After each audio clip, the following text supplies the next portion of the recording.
Hey guys, how's it going? Welcome to the Shrewsbury Biscuit podcast. It's me, it's Alex Whiteley. And today I'm speaking to an author who got in touch with me a few days ago, possibly a couple of weeks ago. And it's Jamie Russell. Thank you for joining me, Jamie. It's lovely to be here, Alex. Thanks very much for inviting me. Oh, no, you know when an author gets in touch with me and they're like, I'm like, yeah, I don't even have to explain. Just come on, let's talk about it, because there's nothing better than crawling up inside the mind of a creator, someone that can paint with words. I'm very interested in finding out a bit about you, Jamie. What I'd like to do, though, before we get into this, is it's kind of a new thing, but it's something I used to do at the beginning, is I'd like to find out a bit about you first, Jamie. Let's talk a bit about, first, let's start off with your beginnings. Where are you from? Where do you hail from, Jamie? I'm a Londoner originally, born and raised in London, and escaped to the beauties of Shropshire, probably about 13, 14 years ago, something like that. So I'm very glad to be here. And whenever I go back to London now, I don't feel like a Londoner at all. I feel like my heart belongs in Shropshire. I'm always very glad to get back here whenever I go down to the big city, which hasn't been for a while, obviously, with everything that's been going on. So. Who'd want to go to London anyway? Exactly. It's a very interesting concept, though. It's very interesting because I feel like when people are like, I've spoken to a lot of people in Shrewsbury that have kind of like gone to London or gone to America or done the thing. They've escaped and they've done their thing, but they always end up coming back to Shropshire. It's very interesting. But like people from London trying to escape London, that's just very interesting. It really is, because that's the place that people are trying to get to, Yeah, exactly. Well, there was I can't remember who it was. It might be someone that's famous, like Samuel Johnson or something, who said, the man who's tired of London is tired of life. And it's just like, well, maybe that's me. I don't know. But the hustle and bustle of the big city. And, you come up to Shrewsbury and it's just like, it's a beautiful town. The people are lovely. The atmosphere is lovely. The community is lovely. It's a great place to live. And, I've got kids, so it's a great place to bring up kids as well. So much nicer than London, where everyone's in a rush and stressed and just haven't got time to give you the time of day, But yeah, I love it up here. There's this interesting idea from Spotify at the moment.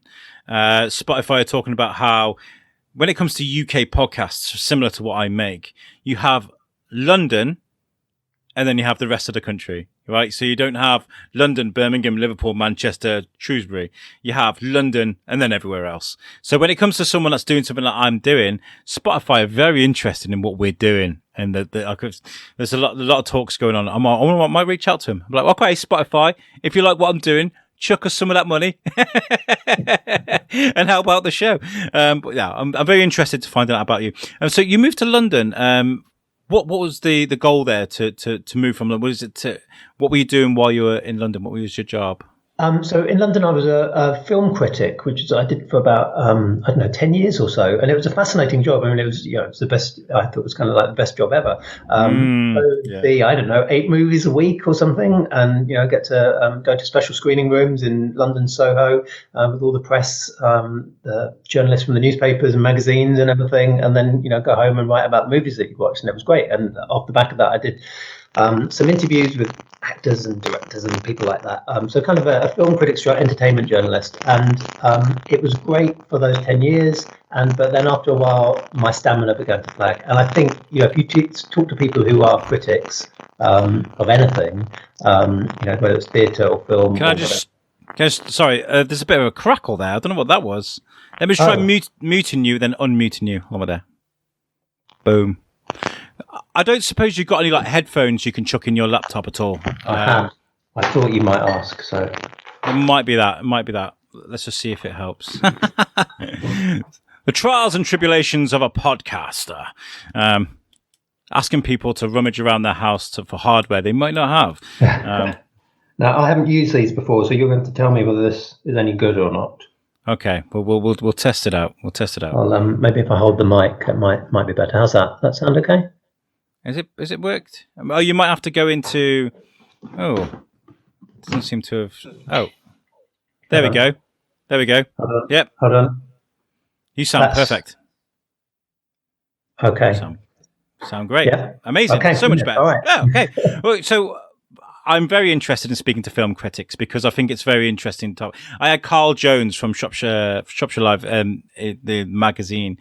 Was it Business what's the magazine? Shropshire Business magazine. And I wanted to speak to him about the magazine and stuff. And as soon as we got onto the movie critic thing, we started geeking out about Star Wars and stuff. It's very funny how you can go in to talk about one thing, and as soon as you start talking about movies, you can't help but stay on that subject because it's your passion. When you're a movie critic, you got to do it and enjoy it, right? Yes, yeah, very much so. I mean, you're absolutely obsessed, I think, to be a critic of of anything, whether it's books or films or theatre or whatever.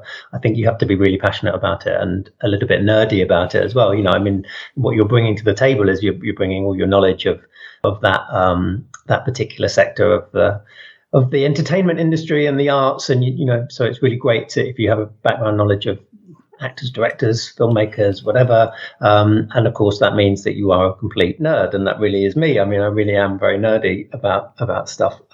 But 10 years as a film critic kind of wiped me out. I was like, okay, do you know what?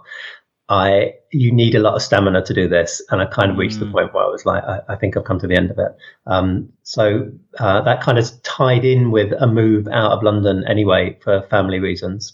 Mm-hmm. So we came up to the Midlands and really didn't know where we were going at all, and just stuck a pin in the map and ended up, came up to Shrewsbury for the day, saw it, and was just like, yeah, we'll try it. We'll move up here for 6 months, see how it goes. And I still vividly remember my arrival on the train in Shrewsbury, as a complete Londoner. My wife's family lived in Walsall in the West Midlands. So I've been up to the West Midlands a few times, and, always noticed the difference. You go into a shop, completely different. But I remember my wife had come up early with our youngest daughter and was already here. And I came up on the train from London, and then suddenly did that interchange at Birmingham, and was suddenly on a train where the signs were in Welsh. I was going through fields of sheep, and I was just like, my God, what have I done? It's just the worst thing, the worst disaster ever. I'm going to be pining to go back to London in 5 minutes, but it never happened. It was just brilliant. So, but of course, being here, it's really hard to do that kind of film journalism job that I was doing in London. It's really hard to get access to screenings and everything. Yeah. It's not quite the same. Just step out of your door and you're in the heart of the big city. So so that kind of writing that I was doing changed quite a lot over some of the time that I was here. And I actually from there ended up becoming a screenwriter and started writing movies, which I thought this is a good segue from one thing to another, and it would be really nice to be actually creating something rather than like talking about things that other people have created. And I did that for about 8 years, and earned enough money to make it into a living. But the really frustrating thing was nothing got made. Just script after script, you'd get commissioned to do stuff.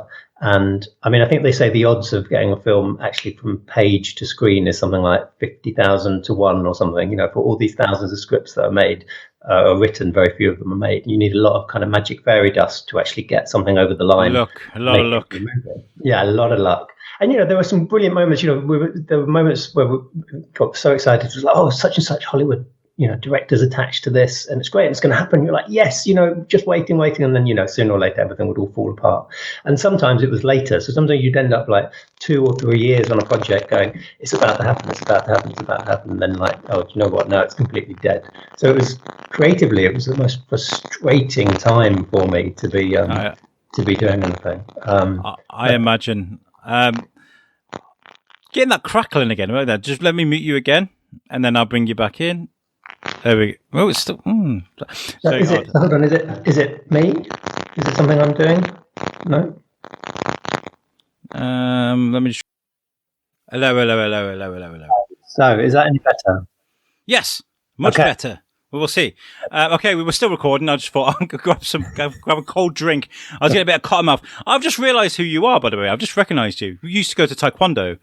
Did you used to bring your 2 girls? Oh, Alex, you know what? I never linked you to. Yes, yeah, I did. Of course, you did. You used to bring your 2 girls, and we had little Timmy. That's right. Yes, of course. How's he doing? He's all right. We took him out of it for a bit. We'll leave this in the show. It just shows us a small community. We took him out of Taekwondo because he was too young and not really listening to the instructions. But we took him back, and he's really enjoying it again. He's really like enjoying. Like he's like yellow stripe at the moment, going for yellow now. So yeah, it's really a small world. Fantastic. Yeah, he's a lovely kid. He really is. Yeah, he's great. Proud. I was just saying to my wife, I was just grabbing a drink, and I was like, "Yeah, speaking to this author, Jamie Russell," and she goes, "Oh, the guy from Taekwondo," and I was like, "Oh my god, that's it!" Amazing.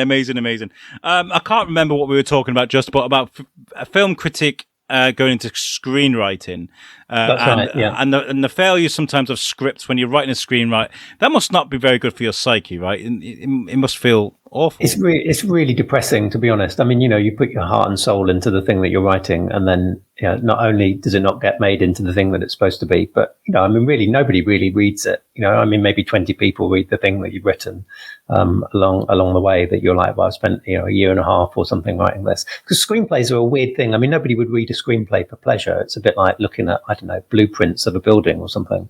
I mean, it wouldn't be your go-to thing to I'm going to unwind with a nice blueprint for an office block or something, and have a look through it. It's just like, unless you're an architect, there's no interest to you whatsoever. And it's the same with screenplays. I mean, unless you're a screenwriter or a director, reading these things isn't really a very pleasurable experience. They're very kind of technical kind of documents. So it was quite a weird thing. But what was great about it, what was really good, was it was a brilliant grounding to understand how to write stories, and that kind of storytelling was really what you learned on the job of doing this. So and going in and doing stuff like pitching, going in to meet producers and directors and stuff, and pitching ideas to them, pitching stories to them, and pitching your take on stuff to them was a really useful way of kind of ending up now where I am now. I can say, well, those 8 years weren't wasted. They were a bit long-winded, and I'm sure I wish there was a shortcut to get to this point. But it was actually a really valuable training ground to make that switch. Because I think, I mean, you would think, well, you watch a lot of movies, you read a lot of books, you're kind of like, I think if you do that, you're already well versed in kind of storytelling. But actually, then when it comes to actually telling your own stories, you kind of have to unpick it all and work out kind of how to do it and what the building blocks are to get the results that you want from a story for the reader or the viewer or whatever. And certainly when you're screenwriting, screenplays are like these really intricate kind of pieces of storytelling, because a movie's only 90 minutes and or 100 minutes, and you've got to put a lot into that to get the audience to where you want them to be from the beginning to the end. So they're kind of almost like Swiss watches, as in they're like precision designed to get an emotional response from the viewer. And to do that takes a lot of kind of structural thinking about, well, if this scene happens here, and then this is going to change, and then we'll get to the big payoff at minute 95 when everyone will just be like, oh my god, he was Kaiser Soze all along, or whatever it might be. So yeah. One of my heroes is Kevin Smith. I love Kevin Smith to bits. He wrote Clerks and Mallrats. And you have the look, Alex. You've got the look down perfectly. The baseball cap, everything. Well, I model myself on me, but I mean, there was probably a bit of Kevin Smith influence there, I gotta say. But he's one of these guys that's like, just write, just do it, just keep going, because eventually somebody's going to see you, and if it's good, it'll pay off. I mean, screenwriting is not easy by any. I wrote a small script for. It was a 5-minute movie, one of these 24-hour movie competitions, and I wrote a film called The Loop, and I wrote this script. And it feels like I wrote a book, and this is only 5 minutes worth of footage. It was just crazy. They say was it a page and a half is about 30 seconds of film or something like that. It's crazy. Yeah, no, it's really, it takes a lot of work to get the results that you end up with. And then also, as you know from doing that, I mean, I made 3 short films, and it was just fascinating to see. You spend all this time writing something, and then it almost then goes through a transformation to become something else as more people get involved. So, you've got your director, you've got your cameraman, you've got your actors, and everybody brings something to it. It's such a collaborative process. But it does kind of feel sometimes like, you're kind of just giving your baby up, and suddenly someone else is raising it for you. I mean, I think that's why a lot of people, Kevin Smith's a really interesting example, because a lot of people like to be writer directors and maybe even producers, and that kind of, if you can control kind of as much of the process as possible, then you'll be sure that you'll get the results that you actually want to get, that when you were sat in front of your screen just with an open document on the computer and putting words into it. So it's screenwriting and making films is a very different process to kind of writing a novel, and but the transferable skills was what really helped me, I think. So those 8 years weren't wasted, despite how awful they sometimes felt.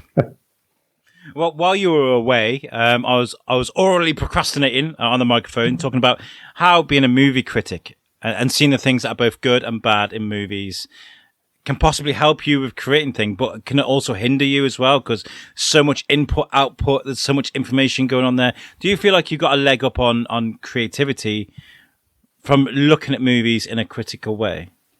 I think very much so. And I think anything, I think if you want to be creative, if you want to create stuff, the starting point is to expose yourself to lots of other people's creativity. I think that's the key. Is you can really learn so much from it. You can take inspiration from it. You can cheer yourself up that, sometimes you can see something that's absolutely terrible, that's, been either made loads of money or been critically acclaimed or has, simply got made, and you're like, well, actually, okay, maybe the bar isn't set as high as you maybe might think it is. And equally, you see the stuff that's absolutely brilliant that you will never be able to do in your life at all, and that inspires you to just try that a little bit harder on whatever it is you're working on. So so I think if you want to be a creative, then definitely, if you want to write, then you need to read, and if you want to make movies, then you need to watch movies. It's pretty simple.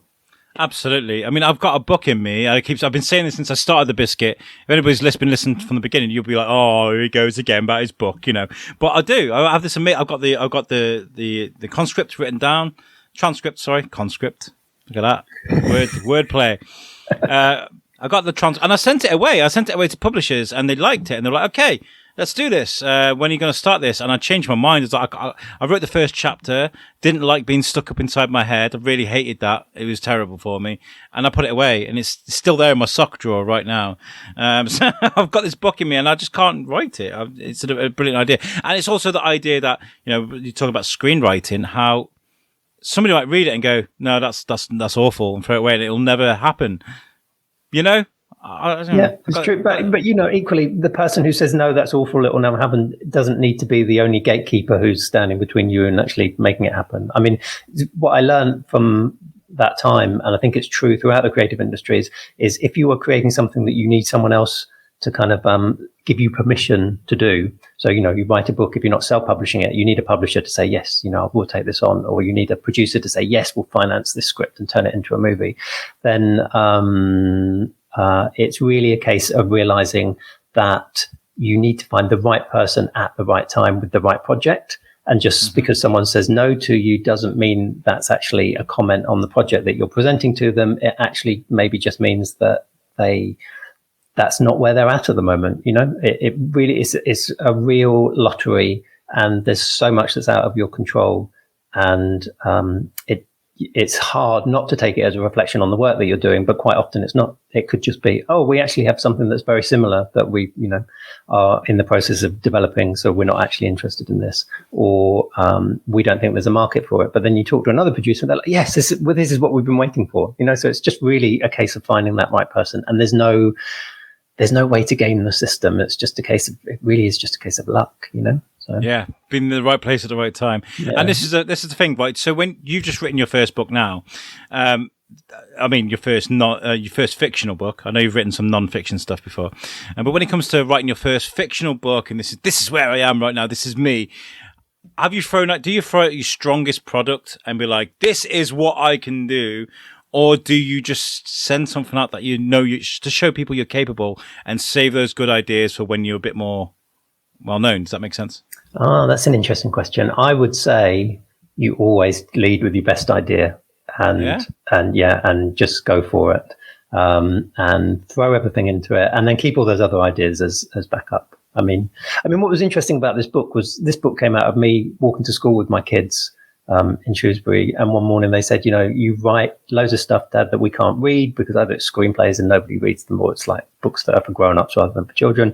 We would really like you to write something for us, and have you ever thought of writing a novel? And I had, but I was always terrified of the idea. I didn't actually think I had it in me to actually write a novel. I think a screenplay is like, I don't know, 15, 20,000 words, something like that. A novel is like 60, a novel for kids like this is maybe something like 60,000 words. So it's huge in comparison. You're like, okay, that's a much bigger, more daunting task. And I pitched them the idea as we walked to school and said, well, here's this idea. It's about this girl called Casey, and she plays a video game, and she discovers that it's actually an alien training tool, and the aliens are coming to take the best gamers from Earth and make them fight in a distant alien war, whether they want to go or not. And she has to learn how to fight back against them using everything they've learned from the game. And she was just like, my daughters were just like, Dad, that's amazing. We really want to, what happens next? And of course I was like, well, I don't know. And they kept bugging me about it. And I thought, well, they're just being nice. They're like, oh, we'll ask him for more pocket money at the weekend or something if we tell him his idea is good.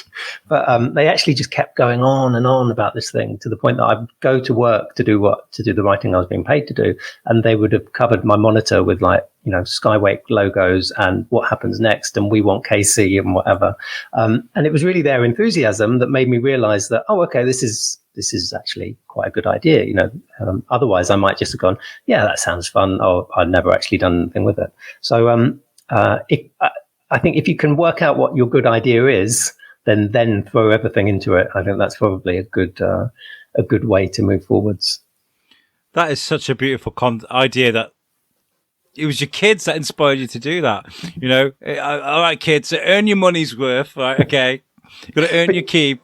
Come up with ideas for Dad, But since I've started telling this story to people, my kids have heard me, and the youngest one's gone, well, hold on, Dad. You said that we were instrumental in getting you to do this. So what's our cut? What are you giving us? And she's got her calculator out, and she's going, well, hold on. You've got a roof over your head. That's what you've got. I love that. She's a total shark, to be honest. So, I think she's auditioning to be my next agent, I think. So she's promising me a greater cut of profits. When it comes to writing for youngsters, though, do you feel like there's a certain amount of responsibility that can be quite daunting at times? Yes, I think so very much. And I think the industry has moved a lot in maybe even the last 10, 15 years, that people are much more aware of what the messages are that we're putting out there and what the representations are of characters that we're putting out there for young readers, and really making sure that they feel inclusive and that there isn't a kind of reliance on lazy stereotypes and stuff like that. So, in many ways, at the moment, it's a wonderful time to be stepping into this world, because children's fiction at the moment, I think, is in the best health it's ever been. I don't have the stats to hand, but there was some research during the lockdown which just saw children's books just absolutely soaring in terms of sales, and how many people are reading them. And there are some absolutely magnificent books out for what we'd call, I guess if you're starting from picture books all the way up now to kind of young adult kind of books. Mine's slap bang in the middle as a middle grade book, which is kind of 9 to 12, 10 to 14, that kind of upper middle grade, as they call it. But there is just a wonderful selection of books coming out at the moment. And it is, I think, a testament to the fact that children are reading more. I really do think they are. I think they're really, really, really reading more. And the publishing industry has realized just how important children's book sales are. And they are an absolutely enormous part of the publishing industry, and they don't get an awful lot of attention. People kind of look at the grown-up bestsellers and stuff, but the children's section is actually booming. You go into Waterstones and just look at the huge amount of books on the shelves and on the tables, and it's just incredible. And that's everything from graphic novels like the Bunny versus Monkey kind of series, or Dogman or whatever. These are just absolutely huge sellers all the way through the children's fiction up to the YA stuff, which is also just huge. And when we look at IPs, not necessarily books, but when we come up with ideas and IPs that people like Amazon and Netflix are looking at, you're looking at the Umbrella Academy, you're looking at The Boys, you're looking at all these really obscure ideas that wouldn't necessarily be looked at up until recently. You talk about screenwriting and the failure behind that. You must be looking at yourself and kicking yourself when Netflix release some garbage that just doesn't make no sense. I've got this idea. What's going? Yeah, it must really frustrating. Really frustrating. Well, the irony is, all these big production companies like the Netflix and the Amazon. they are just hungry for content, and they are hungry for something that's been proven. So, the reason why they're snapping up all this kind of IP that to then turn into movies and TV series is that they want to know that there's an established audience for something. They, as much as possible, the film industry involves such huge sums of money, millions to make a movie, that the more they can kind of insulate themselves against losses, the happier the people actually having to put up the money are. So if they can see that there's an inbuilt audience for, I don't know, Sandman or something, then suddenly it's like, yeah, okay, this becomes a much more interesting property for them, and they feel like they're taking less of a gamble, or the Umbrella Academy or whatever it might be. They're suddenly like, okay, there's a fan base for this. We've already seen in another medium that people are interested in it, so it probably means we can take a chance on this. And that means people who are creating original content for film and TV are finding it much harder to kind of cross that bridge and get it over the line, because obviously there's a certain hesitancy of just, well, do we know if there's actually going to be a market for this or not? So, I mean, the great irony will be if my book suddenly, someone's suddenly like, oh, actually, we make it into a movie. Can you write as a screenwriter? No! Someone actually asked me that the other day. They said, would you actually write the screenplay of your book? And I was like, do you know what? I think I might actually say no. I think I might just leave it for someone else to do. And they were quite shocked. They were like, but you spent all that time. And I'm like, yes, but I know how hard it is, and certainly the film business is meeting after meeting of people kind of wanting to comment on what you've written. And I mean, I think the weird difference between the two industries, I think if you're a writer, editors are very respectful of writers not in a bad way, in a really lovely way. They're kind of like, okay, you've written this, and we're going to help you make it better. And they're spot on and they're brilliant. But there is a sense of like, oh, okay, you're the creator of this. In the film industry, writers are at the bottom of the pile. I mean, really, writers are just like, nobody has any respect for writers. Everybody in the film industry thinks they could do the writer's job for them. So there really is just like, you go into a meeting and you'll have people saying to you, you need to change this, you need to change that, whatever. I was on a shoot for a short film, and the sound man said to me, I don't like that line. I was a bit like, really? Wow. I'm not telling you how to hold your microphone. Do you know what I mean? That's insane. So, I think it's a long-standing problem. I mean, ever since the kind of golden days of Hollywood, writers were always... there's a famous film mogul who called them schmucks with underwoods, the typewriters. And it was just really like, they'd just get a whole load of writers, shove them in a room, pay them the same flat salary, and just be like, yeah, okay, churn out the words. And it was always seen as just the kind of the lowest point of the whole process. Because suddenly then you have some, charismatic movie star comes in at a later point, and they're the person who everyone wants to give the attention to. It's just like, oh yeah, okay, Christian Bale's just stepped on set. It's like, okay, yeah, now we're really like excited. Oh, here's Charlize Theron or Nicole Kidman or whatever. It's like, yes, everybody will kind of bow at their feet, but the writer's just like, that's just the numpty who wrote the thing that we're now, actually trying to make into something real. So. I love speaking to people that actually physically make the movies. On You Suck, the other network I have, US UK. By the way, we definitely need to get you on there to talk about this book, because I want to speak to my American compadres over there and talk about what they think about this idea. But like when it comes to people that actually make movies, these are the people that should be celebrated. We spoke to Peter Abrahamson, who made the dinosaurs for dinosaurs. He made like all the mechanical bits. We've spoken to writers. I spoke to the producer from Impractical Jokers the other day, and yeah, all we did was talk about the guys. It feels like a horrible thing, but like you hear all these horror stories, where you got like a director mid shoot and they're like, yeah, yo, give me a rewrite of this after lunch, or you can get off my set. These writers they're treated badly at times, and it's a shame, huge shame. I think so, but I think whenever you have a big group of people, there's always someone who needs to be at the bottom of the pile in the kind of social hierarchy. Do you know what I mean? And I think when it comes to movie making, it's just become the writers.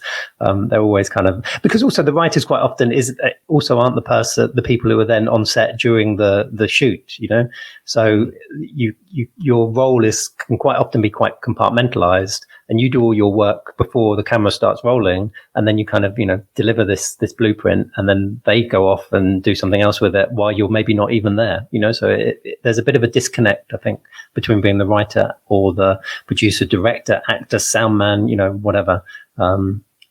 It's quite an interesting process. And there's nothing worse, and by the way, because I do a bit of voice acting, reading a script next to the person who wrote the script, and you go a little bit off off what's on the script. I mean, you're trained to go follow the script, but as soon as you're like, it flows better this way, and you start speaking, you could feel yourself getting side-eyed. Like, did you just skip the hard work I put into that paragraph? What did you?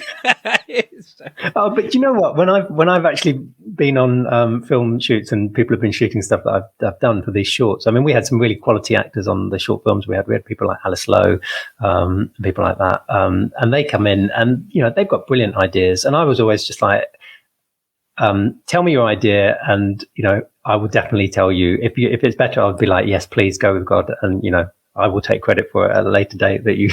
You came up with some really funny line, I mean, I said to you earlier, film is a really collaborative process, and it's a great thing to see that. I mean, you bring actors in, they bring your words to life in just an amazing way. I always have the most incredible respect for people who do that job. I mean, it wouldn't be me to be an actor at all, other than in my head as a writer. I mean, you play all the parts yourself, but in real life to do that would be very weird.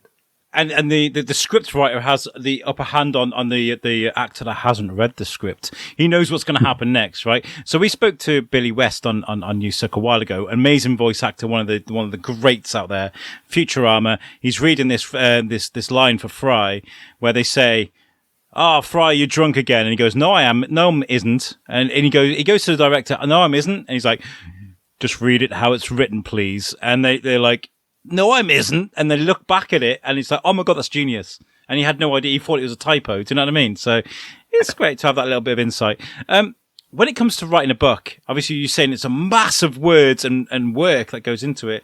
How do you discipline yourself to get it executed properly? Oh, yeah, that's a good question. Turn off social media, I think, is the starting point. Great show. I think Twitter is the worst addiction for writers, I think, because we all feel like we're doing something, and by writing whatever it is now, 280 characters or whatever, we're not doing anything at all. But it feels like writing. So yes, but I mean, really, for me, it's very much a case of just scheduling and making sure that you hit your targets, even if they're self-imposed.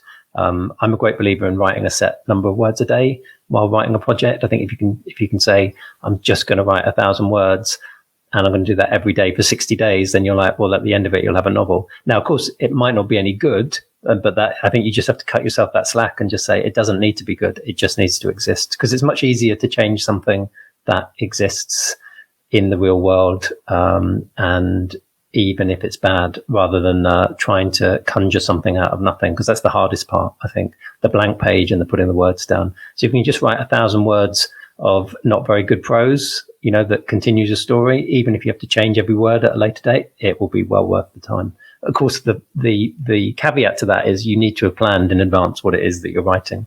I'm a great believer in planning. If you talk to writers, there's kind of two kinds of writers. There's kind of plotters, and there's what they call pantsers, who kind of do everything by the seat of their pants. And they basically just start writing with no idea where the plot's going, very much, maybe the vaguest of outlines, and just see where it takes them and kind of discover as they go along the way. And I think those people are absolutely in another reality to me, because I couldn't do that. I'm like, I need to know what every chapter is going to be, have an outline of it before I start writing. And I find if you've done that hard work in the beginning, and you've made sure that the story has all the right notes that you want to hit, and you know what each chapter is bringing to the table, then writing those 1,000 words a day becomes much easier, because you're just like, okay, I know where I'm going. And you can jump around. You can go, well, I'll write the ending first, and then go back to the middle, and then the beginning, or whatever. Or this chapter's really hard. It's got a really difficult emotional scene that I'm not quite sure how to do. All right, I'll leave it. I'll write the rest and come back to it.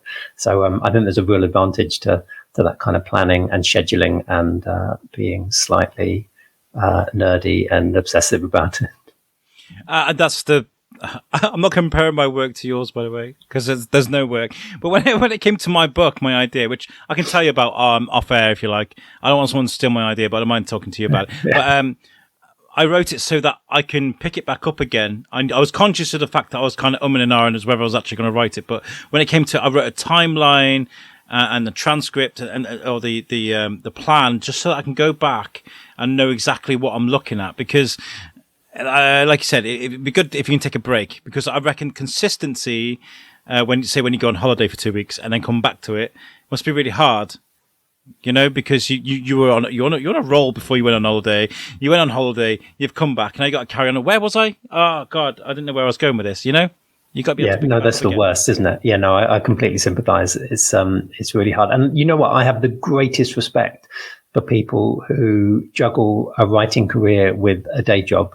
I've been lucky enough to not have to do that for a while. But when I read or meet people and they're like, yeah, I'm writing a novel, but I'm also working 5 days a week or something, I'm just like, my God, you are just superhuman to be able to do that, to be able to keep the story going in your head while you're also doing something, completely different, and then come home at night and, try and write for a couple of hours and get it done.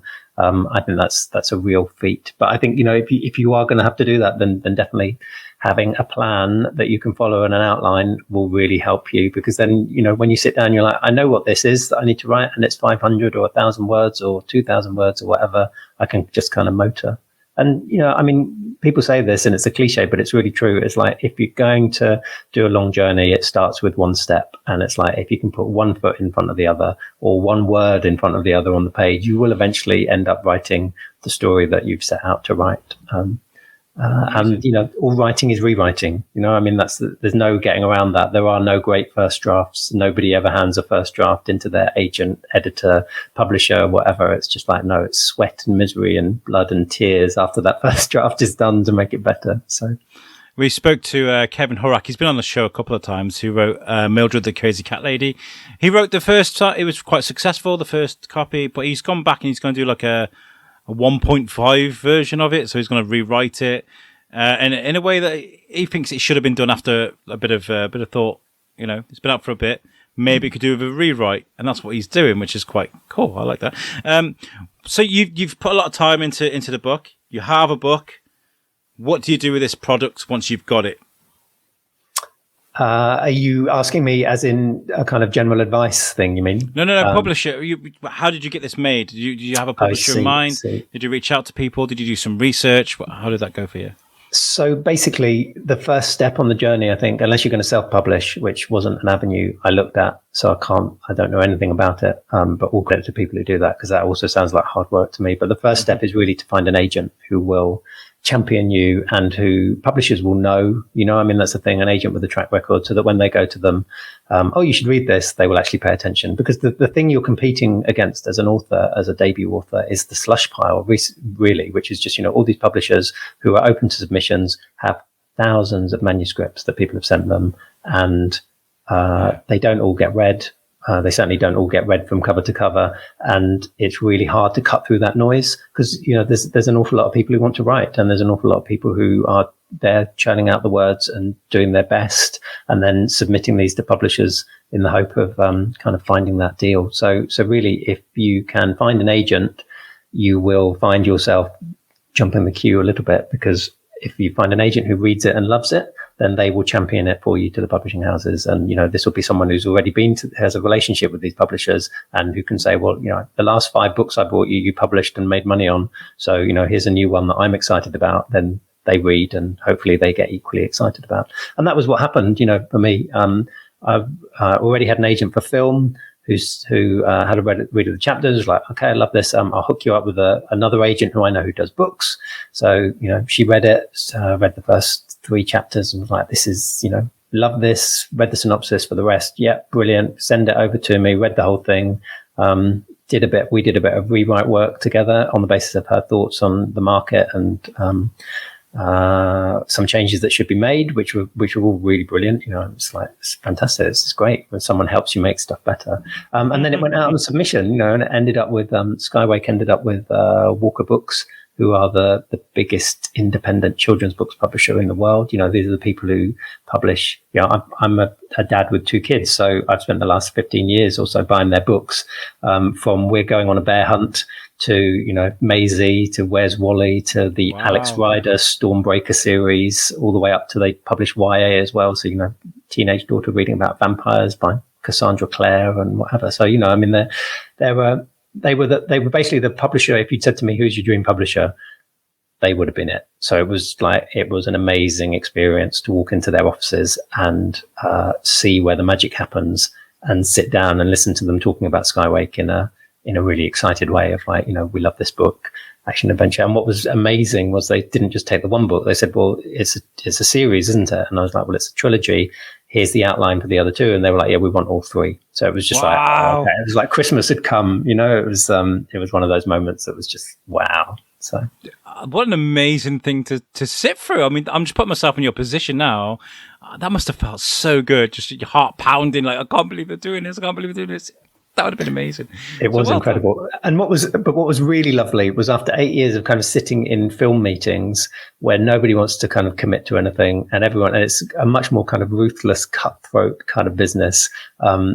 My experience in publishing was just completely different. It was lovely. It was real. The offices themselves had a real sense of kind of being really inclusive and calm and kind and caring, and it was just lovely. Whereas the film business is very macho, and everyone's kind of wanting to. I remember going for a meeting in a film company who I won't name, but there's all I could hear was a guy in the background on his phone talking about the dollar exchange rate and how they were going to make millions to make this movie, and it was like something out of Wall Street. It really was. It was just the two worlds are very different. I'm sure there's lots of ruthless people in publishing, maybe even in children's publishing. I don't know, but I haven't met any of them. So my experience so far has been very different between films and books. And do the publishers take control of the marketing thing? So they'll be like, we got it. Right, we've got your book now. We'll deal with it. We'll put it in the shops, and we'll give you your slice of money when it's over with. Is that how it happens? They are very proactive in terms of getting it out there and doing all this wonderful stuff. I mean, what's weird about it is, you write a novel. It's a very solitary experience. You kind of write it by yourself. But then the nearer it gets to actually being a real thing on a bookshelf, the more collaborative the process becomes. So suddenly you have editors kind of, giving you feedback and helping you make it better. Then you've got suddenly marketing people, sales people, rights people, PR people, everything all get involved. And suddenly then someone's sending you stuff like an enormous poster, to put up behind you while you're doing Zoom calls or whatever. And people are out talking to booksellers and kind of really pushing your book. And that's not to say that they do it all for you, but you do feel like you're being taken great care of because everybody just wants to make the thing as successful as possible. And it's your job really not to get in the way and to be as available and supportive and willing to talk about the book as you can be, and to really just do the best you can. And it's interesting because I'm actually quite a shy, introverted person. I don't really like being the center of attention very much.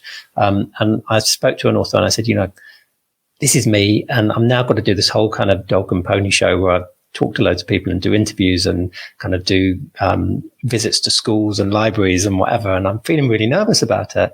And she was saying, well, the way you need to look at it is you're not just doing it. You're not promoting yourself. You're actually celebrating all the hard work that everyone else has put into the book on your behalf. And that for me, that was actually a game changer. I was like, you know what? I can do that then. If I'm thinking about all the people in design and editorial and whatever who put hours into this thing of mine to make it as good as it can be, then suddenly I'm like, yeah, I don't mind singing and dancing about it and, telling people how great it is. I talk about the book rather than me, if you see what I mean. It's like, this product is great, So that really helped me on my journey to being a little bit more extrovert. Yeah, it mustn't be easy. I mean, especially like you said, it's a very solitary process writing a book, but be like, we'll just chuck you in Hall H on Comic-Con with thousands of geeks walking around asking for signatures. Enjoy, goodbye. Yeah,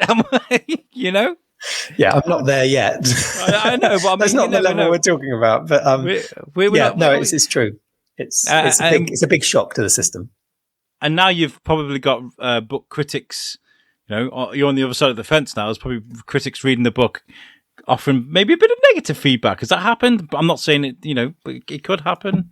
It hasn't so far. I'm sure it will because no one's going to not everyone is going to like everything that you do. It's kind of impossible to please everybody. So I'm like, that's fine. And I kind of feel like it wouldn't matter what the worst kind of kicking someone gave this book. I'd be like, I probably deserve it because I've done it, in the past in terms of, stuff that I haven't liked as a critic and said I haven't liked it. It's just like, well, that's how it goes, isn't it? I mean, that's the whole way it goes. But you hope that the people you'll reach are the readers. And it's interesting, you know, writing children's fiction, you're actually like, well, whoever the grown-up critics are who are writing about whatever you're writing aren't really your readers. You know, it's really those children who you want to be getting the reviews from and whatever. And funnily enough, I mean, the book was out in Australia in March. It was supposed to be March in the UK as well, but obviously we had this little pandemic thing happening, which meant that no bookshops were open. So we pushed it back to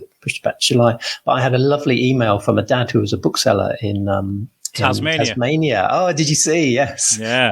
And, you know, it was really beautiful because he's just said, you know, you'd think as a bookseller, I'd have a son who was really into books. But he was like, you know, my 11-year-old really struggling to read for pleasure, not very interested. I gave him a copy of Skywake because it was about video games and he likes video games. Didn't expect much of it, but he read it in 2 sittings. And not only that, he then went on to pick up book after book after book of other authors and is now reading for pleasure just the whole time going. And I had an email from him 2 days ago to say, we got his school report in and his scores like gone up across the board, in particular English. And we are convinced that it is because he's reading more. And, you know, it's just like you hear something like that as an author and you're like, that's the only review that really matters. You've won. You know? Won. Exactly.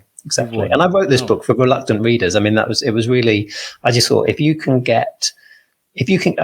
don't believe there's such a thing as a reluctant reader. It's a term that's thrown around a lot. I just think you haven't given that child the right book that's for them, whether it's a novel or graphic novel or non-fiction book about cars or whatever it might be. You just need to find the right thing for them. And for me, this was very much a book about video games and aliens and sci-fi and all the stuff that I loved when I was 12 and that got me reading more. And I just thought, if I can write a story that's fast and pacey and really shows kids who maybe don't enjoy reading that much, that reading can be really fun and immersive and exciting, then hopefully it will inspire them to read more. So to get that email was just like, wow, that was like Christmas, you know?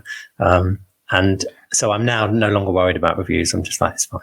You've reached one person. So, and I read that you want to try and get kids from outside the front of the Xbox. You want to get them away from that. And I was like, kids, books versus Fortnite.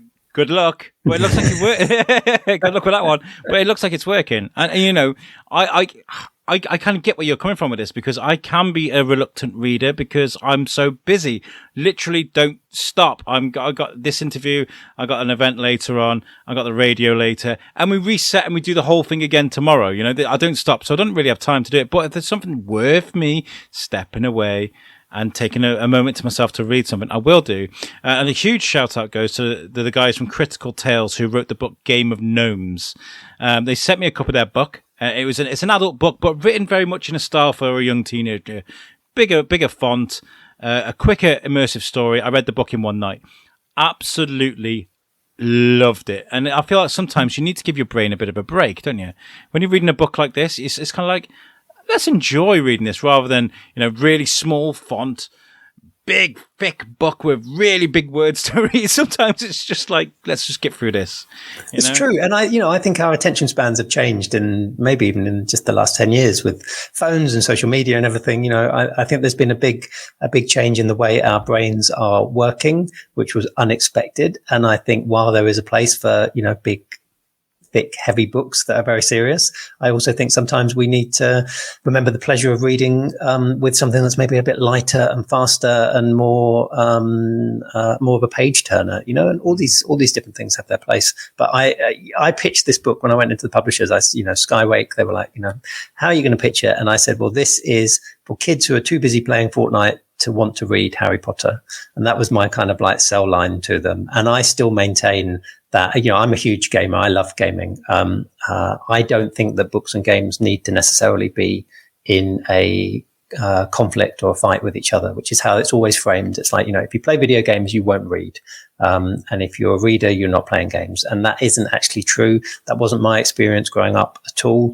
You know, my experience was seeing a Space Invaders cabinet at 5 years old, engendered in me a love of science fiction forever since. And, you know, as a child, I devoured novel after novel after novel of sci-fi, while also loving video games, you know, and those two things seem very related. I mean, they're both sci-fi and novels, and gaming are both about immersing you in kind of worlds, kind of exciting worlds that you can kind of find yourself there. And I think that's a common link between the two things. So I don't think it's too much of an ask, actually, to say to a kid who loves Fortnite, you love Fortnite, well, you're going to love a book that's about gaming.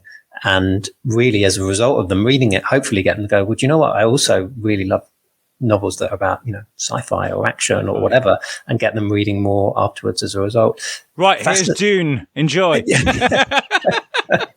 Well, do you know what? It's a progression, isn't it? I mean, you build your way up. And that little boy in Australia, started with Skywake, and his dad was like, "Oh, it's a gateway book." And he was saying within a week or so he was reading Charlie Higson's The Enemy series, which is kind of YA zombie whatever. And those are big thick books, and there's I don't know, maybe 6 or so in the series. And he's like, he's devouring his way through those, and he's moved on to another author and whatever. I mean, there was really interesting research last year from the National Literacy Trust, who are a really big organization to do with reading for children in the UK. And they did a survey of kids aged 11 to 16. And they found that 73%, I think it was definitely over 70% of children who played games in that age group said they were also big readers of stuff related to the games. So it might be websites about, cheats and tips and hints or whatever. It might be fan fiction about the book, about the gaming. It might be books about the game, how they were made, or like tie-in novels, like all these things like Assassin's Creed and Minecraft now have books, that are kind of tied into the whole universe. Yeah. I think there's a big crossover actually between kids who like games and reading. And I think if we exploit that, we will actually find that kids will be reading more, which is the big win, really. I think reading is just so fantastic for kids' development. Teaches them all kinds of skills, the most important of which, of course, being empathy. I mean, the more you read, I think the more you can understand how to empathize with other people, because that's what books are all about, is putting you in someone else's shoes. And my God, if we don't need more empathy in the times we live in at the moment. So very, very, very poignant. Very important. Right, what I want you to do, I know this is running a bit later because we had those technical issues in the middle. I want you to talk as if you're speaking to a parent now of a child, and tell them why they should read your book, and why should they give this to your child, their child, not your child, their child. They probably read my it children have read it. I was gonna say. That's an interesting request. Let's see. Well, I would say that Skywake is an action-packed adventure story with aliens, video games, and really at the heart of it is to do with what it is to be a leader.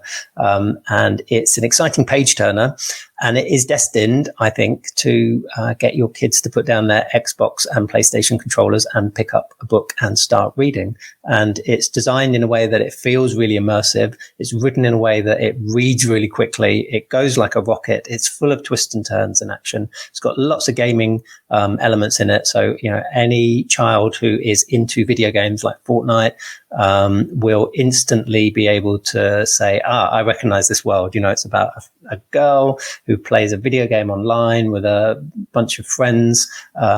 So they have that whole kind of team dynamic going on that kids know about these days from playing video games. And they discover that the skills they've learned from the video game are actually applicable in real life. And it helps them as they try to stop an alien invasion of the Earth. And, this is one of the big things that I really love. I'm a big gamer. I love video games. I think they sometimes get a bad rap. I think there's a lot of good skills that we can all learn from playing video games. And certainly stuff like teamwork, working together, cooperating together is one of the key and is a big part of then what inspires this story in the book.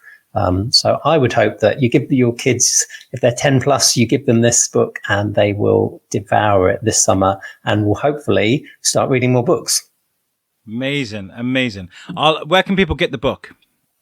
Anywhere you would normally get your books from. Cool. So all the usual places.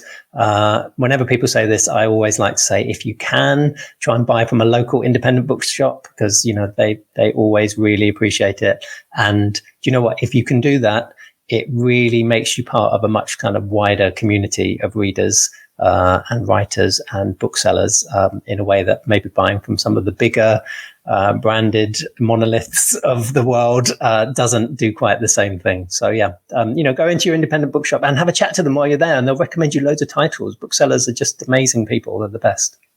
Absolutely. Definitely agree. Well, I've enjoyed speaking to you. Honestly, I'm sorry about the technical issues we had there, but okay. But I want to tell you, Jamie, about something that we're doing in September. At 9 a.m. on the 29th of September, we're going to be doing a 24-hour live podcast on Facebook and YouTube. We're not going to stop until 9 a.m. on the 30th of September, which is World International Podcast Day. The guys over in LA at International Podcast Day know what we're doing. They're very excited about what we're doing. And we're going to be doing this to raise money for Lingen Davis. You're going to get 12 hours live of the Shrewsbury Biscuit and 12 hours live of USUK, US-UK. And we're going to be doing it at the venue we've got, which is the Reach Community Hub. Thanks to the guys at Shrewsbury Town, the community. We have our main sponsors in Reach. They're currently branding the event, making us t-shirts and hats and also probably a banner like you've got behind you there, Jamie. And we're going to have a real go at it and making some good, positive changes to our local community. And that's the reason why I'm doing this, is to challenge people. If you've got a podcast or a gaming streaming, if you've got a blog or a vlog, if you're doing something, reach out to your local community and try and make a positive change. I challenge you to do better than me, and we'll do this again next year and the year after and the year after and the year after. We're the Shrewsbury Biscuit schedule, the 12 hours we've got, is filling up quite nicely, so we've got plenty of guests there. But we're looking for sponsors. We're selling hours to sponsors. If you want 1 a.m. to 2 a.m. and this hour is brought to you by Jamie, and we'll display your decals and we'll give you that hour, and you'll be donating £100 minimum towards this great charity. So that's what we're going to be doing. It's going to be real fun. So we'd love for you guys to get involved. You can get involved via our website, which is the Shrewsbury Biscuit Podcast.co.uk. And that's made for us by our friends at Web Orchard. So, Jamie, have you got a website for the book, or where can people find it, or any information to do with it? Yeah, sure. I have a personal website, which is jamierussell.co.uk, all one word. 2 S's and 2 L's in Russell, as I always tell everyone. And I think if you just put Skywake Invasion into Google, it will come up with bookseller links, the big Amazon link, Waterstones, whatever. Yeah, so I'm going to get a copy of this book, and if I see you in the street, I'm going to accost you for a signature. I want to read it to Timmy, see if he enjoys it. His reading's quite advanced, so he might enjoy it. I don't know. 6-year-old. You have to tell me about your book before we depart. Well, yes, I will. We'll end the show and I'll talk to you about it now. But fantastic. Guys, thank you very much for listening today. I hope you tune in for the next one. The podcasts are going to be a little bit staggered at the moment. What I'm doing at the moment is I'm recording batteries of shows, 3 or 4 at a time, lots of huge batches, and I'm going to release them sort of staggered because there's events happening all around the county, and everybody wants the Shrewsbury Biscuit there. So I want to concentrate on events and the community around me as well. So let's record a few batches of podcasts, release them as and when they come out, and then we can take part in events too. So that's what we're going to be doing. Keep an eye on what we're doing. Go to the website and support us. Right, we'll catch you guys next time. Peace out. Goodbye.